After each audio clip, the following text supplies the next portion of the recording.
டார்கெட்டை நோக்கி போகும்பொழுது உடனே டார்கெட் வந்துடாது. ஸோ கிடைச்சதை நம்ம சின்சியராக பண்ணிக்கிட்டே போவோம். கையில் இன்னைக்கு கேண்டில் இருக்கா, 10 அடி தெரியுதா, நடந்துரும். டார்ச் லைட் வரட்டும் நடப்போம்னா ஊர் போய் சேர முடியாது. இதுக்கு எடுத்தாலும் குறை, இது நல்லா இல்லை, அது சரியில்லை, இது கிடைக்கல, என்கிட்ட காசு இல்லைன்னு போது எனக்கும் லைஃப் ரொம்ப மிசரபிளா தான் இருந்தது. இப்பெல்லாம் காசு இல்லைன்னு சொல்லக்கூடாதுன்னு நான் ரொம்ப குறியா இருப்பேன்.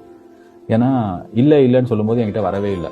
நம்ம கிட்ட காசு வரலன்னா வேற யார்கிட்ட வரும் போது பார்த்தா பயங்கரமா வருது. எது நம்ம மனசுல சரி என்று தெரிகிறதோ நாம் உணர்வதை பகிர்ந்து கொண்டால் எந்த விதமான முரண்பாடு வராது. இன்னொருத்தர் நினைப்பாங்களோ நம்மளை பத்தி இப்படி, அடுத்தவர்களுக்காக நாம் ஒன்று இயங்குகின்ற பொழுது அது நமக்கு தொந்தரவு கொடுக்கும். இப்ப தொந்தரவு கொடுக்கலன்னா கொஞ்ச நாள் கழிச்சு தொந்தரவு கொடுக்கும். இன்னும் செய்யணும், இன்னும் போகணும், இன்னும் போக வேண்டிய தூரம் இருக்கு நினைச்சுக்கிட்டே போய்கிட்டு இருந்தாதான் போய்கிட்டே இருக்க முடியும். நான் இதை பண்ணிட்டேன் செஞ்சுட்டேன் அப்படின்னு நினைச்சிட்டோம்னாக்க அந்த இடத்தில் நம்முடைய பயணம் முடிந்து விடும். ஃபெயிலியர்ல தான் நம்ம யாரும் நம்ம ஆக்சுவலா தெரிஞ்சுக்கிறோம். சக்சஸ் நோக்கி மட்டுமே சொல்லிக் கொடுப்பாங்க ஸ்கூல்ல. பட் ஃபெயிலியரை ஹேண்டில் பண்ற சொல்லிக் கொடுக்கறது ரொம்ப ரொம்ப அவசியம். அங்கதான் நம்ம யாருன்னு தெரிஞ்சுக்கிறோம், அங்கதான் நம்ம நிறைய கத்துக்கிறோம், அங்கதான் நம்ம இன்னும் ஸ்ட்ராங் ஆகிறோம்.